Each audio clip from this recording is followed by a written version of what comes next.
Politics without the soap opera, with unfiltered constitutional conservative truth. The Conservative Review with Daniel Horowitz. And welcome back, fellow patriots, law-abiding American citizens, and all-around patriotic Americans, to this, the one and only Conservative Review podcast here at Conservative Review's Northern Command, powered by Blaze Media. And it is Wednesday, October 16th. And obviously, if it's Wednesday, well, everyone's going to be talking about the Democrat debate last night, because Republicans and conservative media don't seem to have anything to talk about with regard to its own party, its own supposed agenda. So the only thing that gets them animated is discussing the Democrats. Here's the problem. We need a GOP debate. We need a Republican debate. And I don't just mean at a presidential level, Trump or anyone who would run against him. I mean, what is it the Republican Party stands for? What is it that the so-called conservative movement stands for? We're going to do this a little different than anyone else is going to do it, because we're going to discuss the Democrat debate without really discussing the Democrat debate. Because frankly, as always, to be honest with you, I don't listen to it. I don't watch it. I'll read a couple of things on the backside of it, reporting on a couple of events. But there's one important, I would say, event that happened last night that ironically won't be picked up by any other conservative or supposed conservative, but it is more important than anything else. To me, this is the most important news to talk to. You know, we got 2 days of news. I haven't been, I was out yesterday and we missed a show. Lots of things to go over. But to me, if I had to convey one thing to you, it is an email sent out by the Republican National Committee last night at 9:57 p.m. Eastern Time during the Democrat debate. Because it sadly reflects the fact that the Republican Party in this day and age, in 2019, is to the left of where the Democrat Party was on a seminal issue just last decade. And that's the issue of crime, as you well know. It all gets back to safety of your neighborhoods. That's the most important issue that people care about. It always has been. And sometimes I gotta pinch myself here. Am I living in the real world? As you could see, I mean, I'm getting some gray hairs here, but I'm still kind of young. But somehow I'm old enough to have lived through a cycle where it was once the holy grail of politics to be tough on crime, where Republicans slaughtered Democrats on that issue for several decades, where it resulted in one of the most positive social trends in this country, the 25-year-long reduction in crime. And it was really led by New York City. It was notorious for Rudy Giuliani. That's what he was known for. Whether you loved him, hated him, everyone understood his policing tactics, sentencing. That's what really turned the corner in New York. And now those very things in New York, in California, in red states too, are being reversed. And we are literally back to the 80s with the crime wave. Now, that is surprising enough. But what's even more surprising is the fact that whereas back then, Republicans would have been, hey, you Democrats are doing what? You're letting out criminals? They would just bombard them with endless media and ads, accentuating and exposing the radicalism of their pro-criminal agenda. Now, what do we have? A Republican Party that sends out emails hitting Democrats for once having been too tough on crime. It's unbelievable. It is unbelievable. Republicans are now running to the left of alt-left Democrats on crime. This was sent out by Stephen Guest, who's the head of the communications and research team at the Rapid Response Team at the Republican National Committee, the RNC, 9:57 p.m. last night. The title of the email is, I'm just looking here, Kamala Harris, RNC reality check. Kamala Harris's record on criminal justice. Kamala Harris didn't tell the full story about her record on criminal justice during tonight's debate. Reminder, Harris fought to keep inmates locked up in overcrowded prisons. She fought to kill Proposition 19, a measure that would have legalized marijuana. As California AG, she jailed thousands on marijuana charges. As California AG, she defended capital punishment. She championed the law that put the parents of truant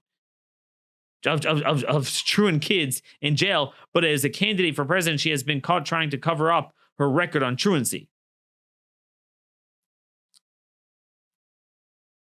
As San Francisco DA, she called the decriminalization of prostitution completely ridiculous. She made increasing bail costs a priority. She boasted that she nearly tripled the number of misdemeanor cases taken to trial. So now I understand there's an element that they're trying to show hypocrisy. She's flip-flopping, but what you would send out an email for is against Kamala and really against every single Democrat candidate. That California's prison population is plummeting 22% since 2011, as the population has grown 6%, by the way. Crime is up. Property crimes are up. Gun felons are never locked up, even after repeat offenses, while they have the strictest gun laws, 15 new gun laws against peaceful, law-abiding citizens. America, Democrats want all of America to be California. Sanctuaries for MS-13. The Central Valley of California is just completely taken over by MS-13. Drugs, crime, homelessness, going hand in hand. It's coming back. What we saw in the 70s and 80s, what we thought we got rid of in the 90s, is coming back. You would think Republicans would rip them to shreds. Folks, I want you to listen to the famous Willie Horton ad, 1988. 3 decades ago, this is how Republicans ran for office. Take a listen. Bush and Dukakis on crime. Bush supports the death penalty for first-degree murderers. Dukakis not only opposes the death penalty, he allowed first-degree murderers to have weekend passes from prison. One was Willie Horton, who murdered a boy in a robbery, stabbing him 19 times. Despite a life sentence, Horton received 10 weekend passes from prison. Horton fled, kidnapped a young couple, stabbing the man and repeatedly raping his girlfriend. Weekend prison passes. Dukakis on crime. That's what it was. They want to let out violent criminals. We want to lock them up. Bold contrast. That was George H.W. Bush. That's how establishment Republicans, Rockefeller Republicans were like that back then. Now, 30 years later, Republicans are sending out an email blast against a California Democrat at a time when California's crime is out of control. Illegal alien crime, American crime. No one's being locked up. They abolished bail for so many things. And they're saying, hey, you're locking up too many people on bail, going after too many misdemeanors, which I'm going to discuss in a minute. Everyone knows that that's the gateway into broken windows policing. You go after all that stuff and you preempt the worst crimes. What is wrong with these people? I mean, I don't know what I'm supposed to do, how I'm supposed to come before you and discuss anything else when I see this. I can't worry about the Democrats if Republicans are trying to out-left the Democrats on a seminal issue, which, I mean, if they were to crush Democrats on this issue and bombard them with ads, I don't care what scandal Trump has, he'd win re-election. They're stupid politically, aside from being morally and intellectually bankrupt. This is how far this phony conservative movement has allowed the Democrat Party to move without a check and balance. Why do you think the Democrats fear nothing? Because Republicans agree with them on this issue.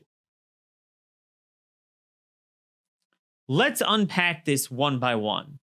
Let's travel from California to New York City first, just to get a flavor of what's going on. So we've reported recently this crazy rape story of this guy let out, violating his parole left and right. And he was let out and he goes and burglarizes a woman inside her home and says, either I kill you, you engage in incest with your son, he was home at the time, or I rape you. And she chose the latter, allegedly, and that's what happened there. We reported on just last weekend with Randy Santos. He was arrested for brutally murdering 4 homeless folks with like a metal pipe. And he had 14 prior arrests, 4 violent arrests this year for violent charges.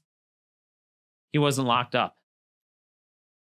Because what is starting to happen now, as we noted, aside from jailbreak of reducing sentencing, opting for parole instead of sentencing, even when they violate their parole, they're not reincarcerated. There's also the problem of pretrial bail, where often it takes several years to dispose of these cases. So what they're doing now is, so like you could catch the most violent guy around. So let's say you would lock him up for 5-10 years, not as long as they should be locked up, but they would lock them up 5-10 years, but they're let out with very little or no bail, and they go and reoffend. And this is a huge problem. It's a problem in every major city now. But basically, this guy in New York, Tony Johnson, he was a Folk Nation gang member, very violent. He was arrested on 34 criminal charges, including armed robbery and assault, in March, earlier this year. Prosecutors asked for $225,000 bail, according to the New York Post. That I want to give them credit; they've done a good job actually reporting on this. One of the few outlets doing this. But at the March 5th arraignment, Judge Craig Walker agreed to release him on $6,000 bond. So this guy's mother bonded him out. And basically, a couple months later, September 15th, he robbed a male, severely beat a female victim in separate incidents. He stole another person's cell phone in a mugging. And then on October 8th, he was caught a couple days ago. On October 8th, he was accused of kidnapping and raping a 12-year-old girl in a basement of one of these project homes in Brooklyn. And the funny thing is, even now, he's only being held on $105,000 cash bond. Which often you only have to post a fraction of that. So we'll see if he still gets out. I mean, it's not like, okay, like, man, it's embarrassing for our system. Okay, now we're going to really lock him up on some. No, 12-year-old girl, because he was out. Non-violent, we lock up too many non-violent offenders. I mean, this is the garbage that my colleagues buy into this. I'm the only one who doesn't. One of the only ones. The American Conservative Union is saying it's a moral issue that conservatives need to own jailbreak. They need to drag race the left to the gates of hell and anarchy in abolishing prisons. But this is they call it bail reform. It's one of the evil tentacles of criminal justice reform. So this guy gets out. New York Post has terrific coverage of this. But this is a growing problem. Growing problem. That nobody is serving any time. They're all out. I want to read to you, and I think I referenced this, and I know some of you have been emailing me about this. There was a mass shooting that we don't seem to hear about. It's a little bit bizarre. The media is very into mass shootings. Democrats, they want to push mass shootings. There was a shooting inside a tequila, like Mexican bar in Kansas City the same weekend that this punk in New York City, whatever his name was, Santos. By the way, great addition to our society from Dominican Republic, a recent arrival. The same weekend that he killed 4 homeless people in New York City in Chinatown with a metal pipe. Well, in Kansas City, there are 2 suspects. One was caught, one is still at large, that are accused of shooting up a Mexican bar. Now, here you got Hispanic victims. And again, to you and I, it doesn't matter. Law and order, public safety, death, tragedy, it doesn't matter the race. But the media and the Democrats are obsessed. So you think Hispanic victims, right? Like in El Paso, they'd be all over this. A mass shooting, a guy comes inside of a bar, shoots people up. Well, obviously, the names of the suspects are Hugo Villanova Morales and what's this other guy's name? Alatorre. Yeah, his name is Alatorre. I can't pronounce it properly. I'm really bad at that. Javier Alatorre. These guys were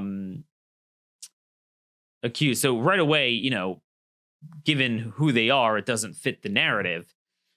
But who are these 2? I mean, this is a big deal. This is a mass shooting. 4 Hispanics were killed. And this is from AP. 2 convicted felons facing criminal charges over a Kansas bar shooting that killed 4 people and wounded 5 others had previous brushes with the law that could have kept them behind bars had judges and other officials made different decisions.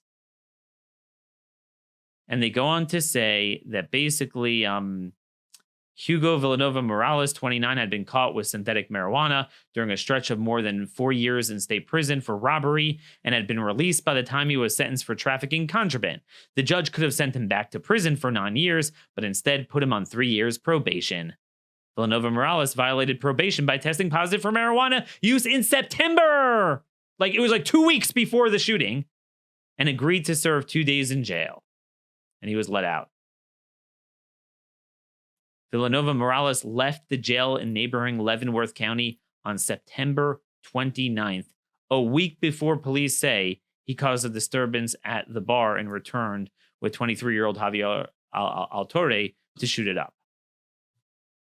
Okay? 1 week before he was let out, pursuant to law, he should have been locked up for 9 years. And again, see, this is not even second chances. These are guys that already had second and third chances. They violated their probation, and they still weren't locked up.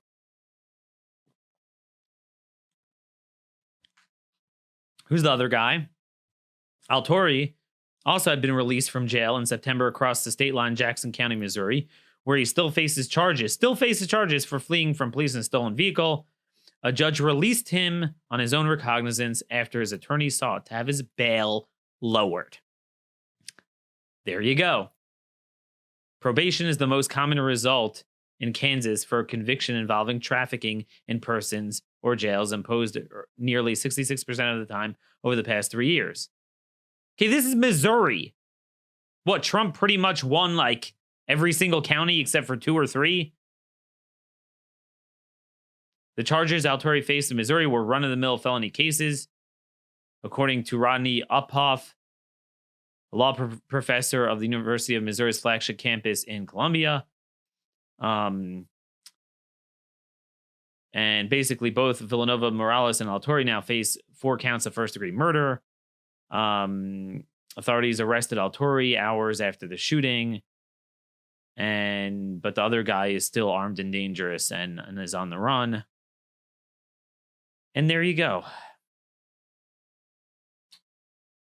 And they go on to talk about other cases in the local area that, they were let go. But this is a huge deal. It's already happening, and they think it's not enough. So Kamala Harris last night was talking about bail reform and how she worked with Rand freaking Paul on bail reform. And no one's talking about any of these cases. A mass shooting, the guy got out because of bail reform.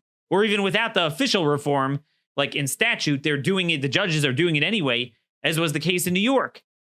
And here's the thing in New York. So we talked about how this guy who was arrested for 34 violent felonies in March was let out on $6,000 bond. That's before the jailbreak bill in New York goes into place. So where is this? It was, I think it's going to go into effect January 1st. I forgot the name of the bill. basically it abolishes bail for most people. I mean, unless you're picked up on murder one. But again, I mean, this is the whole point.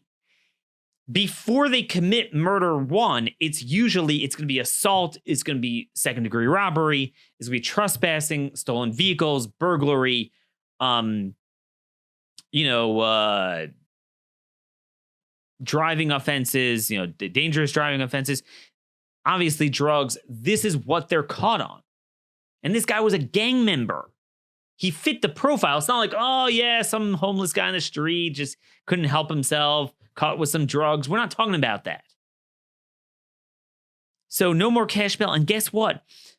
I didn't even realize this. One of the facets of that bill is that violent criminal defendants have the right to return to the scene of crime with their counsel. Do you know what this means? And there's no exceptions. Do you know what this means? Let's say someone's accused of raping a woman inside her home. That means they get to return to the woman's home. The DA has to provide a whole case and evidence within weeks or the case is dropped. Defendants get to have access to all evidence, including names and contact info of witnesses. Gosh, the witness intimidation that's going to take place. The endless loopholes is going to be impossible to convict someone. The Monroe County DA, I believe that's Syracuse area, said that this is going to change criminal justice as we know it in the state of New York. So on the very issues that led to the miraculous drop in crime in New York City, they're now going the other way. Letting people out on without bail. Passive policing. Another one they're doing. Another one is, like we mentioned, not arresting people for misdemeanors, giving citations. See, you don't always catch the worst gangbangers in the act of murder. They're bad dudes, they're doing punky things. You'll often catch them on misdemeanors. And that's how you preempt the bad stuff. This is the ultimate broken windows police theory. Everyone knows it works. So, basically, where is this article? It's a whole article. Arrests for low-level crimes are plummeting. And the experts are flummoxed. Jacob Gershman, it was last week in the Wall Street Journal.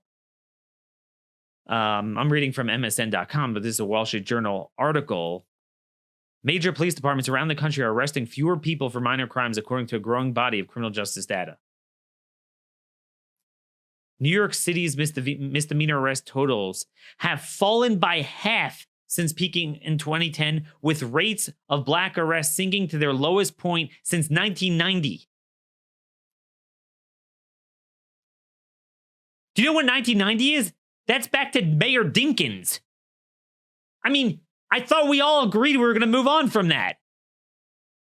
Rudy Giuliani is in the news a lot the last couple of weeks. But the one thing everyone should remember from him is what he did with crime. And yet Rudy himself never speaks out about it. I bet you, given, all his cronyism, all the money is now into jailbreak, he's probably bought into it. I mean, I don't want to put words in his mouth, but I mean, everyone has gone insane. What do you think that's going to do? It's amazing. What was the most notorious thing everyone talked about? I remember this as a kid when we would go to Manhattan, because I had a grandfather who moved there later in his life. He remarried, and his second wife had an apartment there, and he moved to Manhattan. So that's the only time we ever went there. And I remember as a kid, and maybe it was like 89, 90, 91. And I was terrified of it. That's when it was really bad under Dinkins. And you had the squeegees. They'd approach your car. I mean, that was like the symbol of the crime era, even though it wasn't, a terrible thing. But that was the broken windows policing. And the first thing that Giuliani got rid of. My sister was telling me here outside of Baltimore, just a mile away from me, she saw squeegees. I was like, holy heck. I mean, we never had that here. This is what we're going back to. This is the most important issue, certainly magnified, exacerbated, augmented by foreign national criminals and the sanctuary cities and the border problems. I mean, you put the two together, it's a public safety time bomb. It's an issue for which Republicans could run on this and only this and sweep almost every state. And instead, what do Republicans do? Kamala Harris is too tough on bail. She was too tough on misdemeanors. Are you kidding me? I mean, this is what we have as Republicans. These guys are mentally ill. This is the Republican Party doing this. What am I supposed to focus on the Democrats? Unbelievable. Let's go on here. The arrest rate for black men in St. Louis fell by 80% from 2005 to 2017. A period that saw steep declines in simple assault and drug-related offenses. That's not simple. I mean, this is what we talk about every week with the knockout. When you're walking on the street and you can't walk without getting knocked out, I mean, that speaks to the core of why we have a government. That's not low level. See, this is the thing. See, as we noted, the uniform crime statistics are not picking up the crime wave the way the BJS the annual victimization survey is. Because what it's showing is the crimes are happening, but guess what? Cops are just not arresting. Because see, if you're a cop, you're faced with the following predicament. Either, on the one hand, there is a tremendous pressure, don't lock people up. The prison population must go down. Even though, as you see from the numbers have already been going down. They're acting like it's 2005. It's not. We've been, depending on which state or locality, we've been 8 to 15 years into jailbreak. The trend has reversed. And they're acting as if it hasn't happened, and they're coming to double dip and saying we need more jailbreak. I mean, even if you agreed with the first round, you'd be like, oh, okay, well, look, we got to let this stew before we do more. No. But anyway, what the police are basically faced with is this. There's a stigma against locking people up. But on the other hand, no district commander wants news that in their area crime has gone up. So what do? Guess what? You just don't make the arrest. Hands off. So you don't have, okay, X number of arrests for burglary and assault and drugs. You just don't arrest them. So it doesn't get counted in the uniform crime statistics. That's the beauty of it. And then also, if you do arrest them, you get confronted with the violence. They're all on drugs, more violent drugs than ever. They get belligerent with you, and you get confronted. You might have to shoot the guy. By the way, that's another interesting thing that happened last night. This guy Andrew Yang, who's regarded as one of the more moderate Democrats. So he said last night that gun violence is also police shootings. That's gun violence too. They have this whole thing about police shooting unarmed blacks. You're only going to hear this here, but I want you guys to bookmark this point. Last year, according to the Washington Post that tracks this, they're very into this, there were 18 instances or 18 unarmed blacks throughout the country in 2018 who were killed by police. I believe they're fatalities. I mean, it says shootings. I think it means fatal shootings. I'm not 100% sure, but let's just say fatal shootings. Now, we're assuming that means that the policeman's at fault. I mean, you have the famous Ferguson case where the guy was like a giant, massive, big, strong guy, like beating the hell out of the police officer, and he had to shoot the guy. So, I mean, the notion that any of them, much less a majority of the 18, were like, hey, some cop was like, let me just go shoot a black person one day. Bam, you're dead. It's not the case. But even if you bought into that, so that's 18, right? Do you know that over the same year, and I'm sure it's more this year, but in 2018, according to the FBI, 7,407 blacks were killed by homicide. And did you know that 89% of them were confirmed killed by other blacks? I don't know how many of the remaining were Hispanic, Asian, white, but 89% by other blacks. You could shove that up your rear end. If you're going to sit and talk about, oh, you're concerned about black lives, when you're talking about 18 killed by cops, which usually there is an interaction because they were doing something wrong or downright being, lethal, you're focusing on those 18 and not the 7,407 who died of homicide, 89% at the hands of Black offenders. Doesn't fit the narrative. But let's continue with this Wall Street Journal article. Some say the falling arrest rates signal a fundamental shift in crime prevention. The shrinking misdemeanor system, they say, is evidence that police departments are pulling back on sweeping quality of life enforcement and focusing instead on hotspots, neighborhood strips and streets with clusters of gun violence and gang activity. So there's that. And then they say federal investigations into policing practices in Ferguson and Baltimore and scrutiny of aggressive policing tactics like stop and frisk helped to raise the visibility of misdemeanor justice and its impact on poor minority communities. And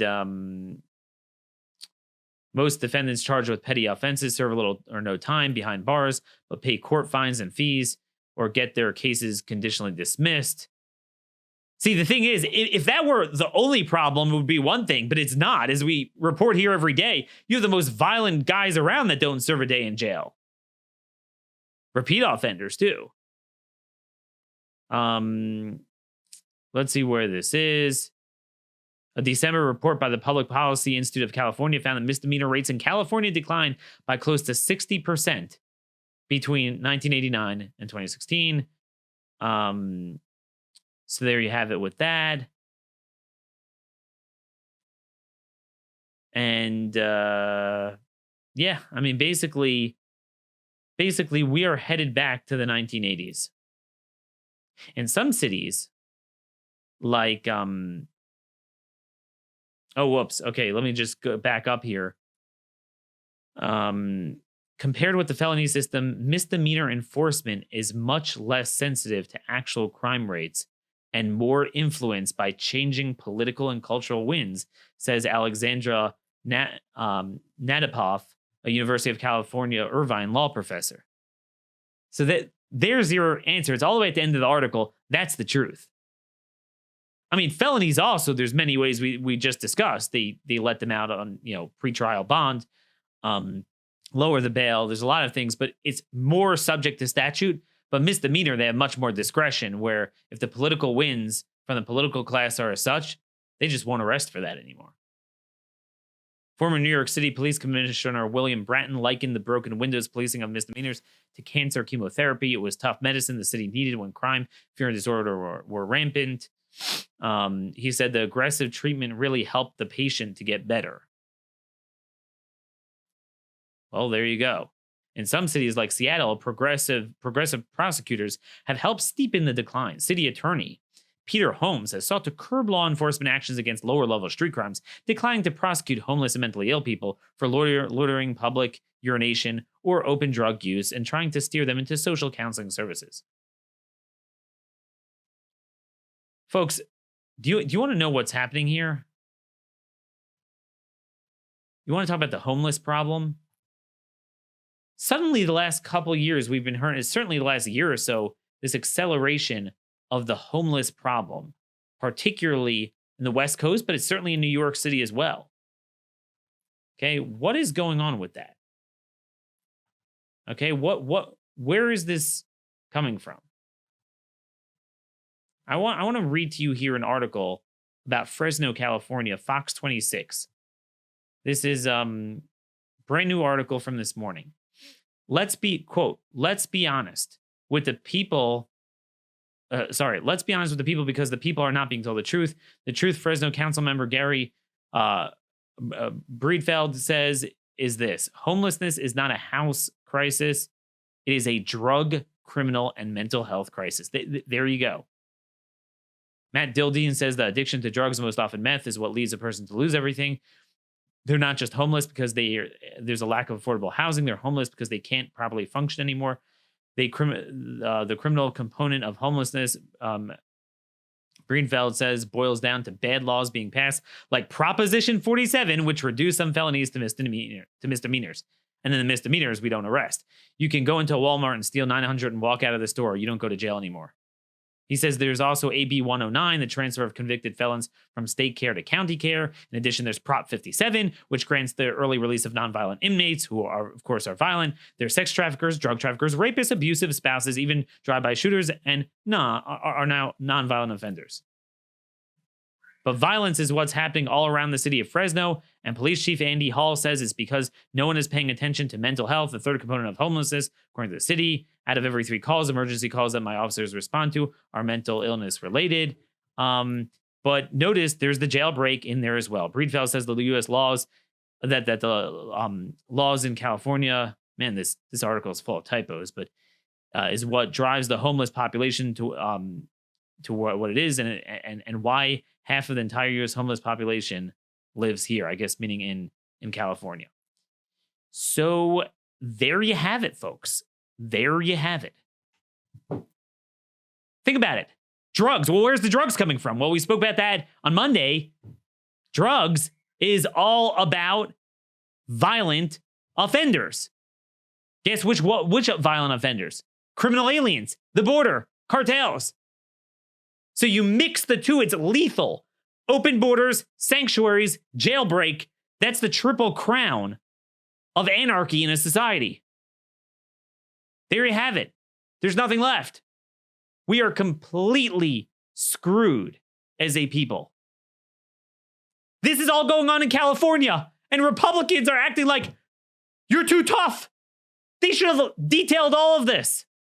But it gets worse. Let's talk about California. Let's get this here. We'll have some of this out later today. But if you look at just some of the statistics, it's unbelievable. It's unbelievable. Something funny happens when you actually believe in something. I always wondered what would happen if we weren't a conservative soul trapped in a liberal body of the Republican Party. If we actually had a party that reflected our values, where would the electorate be? Because I think we would have much stronger talking points. The left wants to make hay of gun violence. Folks, there's a great article by Barbara Harvey of Cal Matters. Quote, California has some of the nation's strongest gun control laws, but local gun crimes are increasingly being prosecuted by federal authorities. Why? Why do the feds come in? Because the state won't do anything about them. They let them go. People with lengthy criminal records, prior convictions for crime, violence, forget it. They're let go. But I want to just show you some other statistics here. We mentioned Prop 47, where they downgraded a bunch of low-level crimes. Do you know what has happened? According to Heather McDonald of the Manhattan Institute, in the city of Los Angeles, violent crime rose nearly 20% from 2014 through 2015. Property crime was up 11%. Shooting victims were up 27%. Arrests were down 9%. In Santa Ana, felony crime was up 33%. That year, violent crime was up 28%, property crime up 43%, robbery up 89%. In nearby Costa Mesa, violent crime increased 47%, theft was up 44%. And in San Francisco, violent crime was up 13% and property crime up 22%. Statewide, I took a look. The violent crime level is 13% higher. 13% higher since 2014. The prison population has plummeted 22%, while the state's general population has grown 5.6%. So that means the rate is even lower. Just how bad is property crime in San Francisco? Here's the beauty. Money talks. Everything else walks. Okay, economic decisions made by business owners are ironclad. A lot of people argue, no, crime is not going up. People throw different statistics. Let me give you something that doesn't lie. The bottom line of businesses. The San Francisco Chronicle reported that police records have shown that last year, 203,000 hours were logged from off-duty overtime by police officers 5 times the level of the previous year. That was a record, meaning there are more San Francisco cops doing off-duty overtime work. Why? Because businesses are hiring off-duty cops to protect them, because now you can go and steal and not get any, get any time, or commit assault in the process and not get any time, not get arrested. And it's rampant. See what I'm saying? Like, yeah, we could study criminology and academia all we want, but money talks. If businesses are suddenly hiring them in droves, and the reason they're hiring them is because private security guards usually can't, especially in California, they can't carry weapons, whereas off-duty cops can. So that's why they're hiring them. According to retired San Francisco Police Officers Association president Martin Halloran, the increased crime, quote, goes hand in hand with the homeless problem and the drug epidemic in the city. There you go. And by the way, with Assembly Bill 109, we reported this in August. We had a show on this because that was during El Paso, and we noted how you had a guy, this gang member that stabbed 2 people to death. Again, it wasn't a gun, it was a knife. Guess what? He had a massive history. He was let out early because he was nonviolent.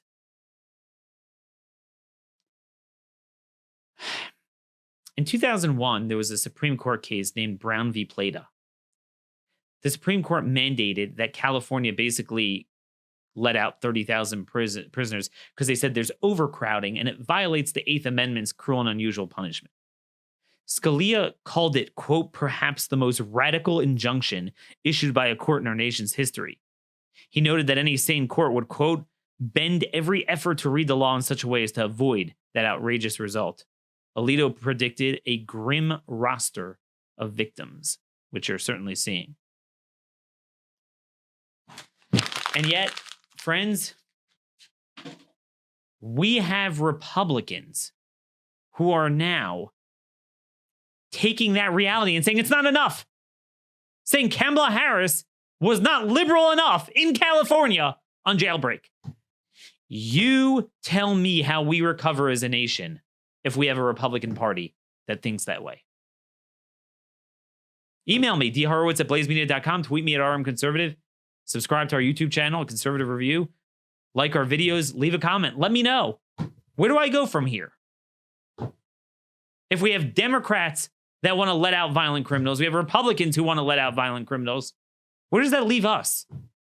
Who represents the sovereign American citizen that doesn't want government in our lives, but just to do its job of protecting us against, our border, illegal aliens, national security, and crime?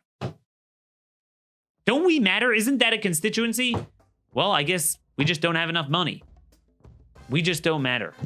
Hate to end off on a grim note, but we're just getting started. This shorter week, we have a lot more to talk about. There's a lot going on in the courts today. Just today, there's oral arguments in the Malvo case, whether to abolish life in prison without parole for juvenile murderers. This is another big one.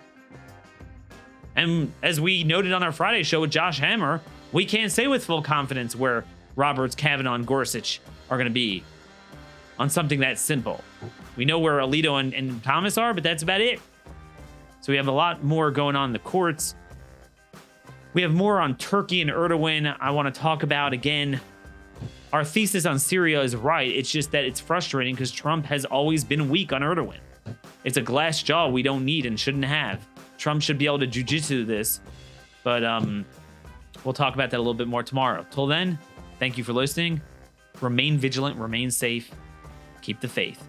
God bless you all.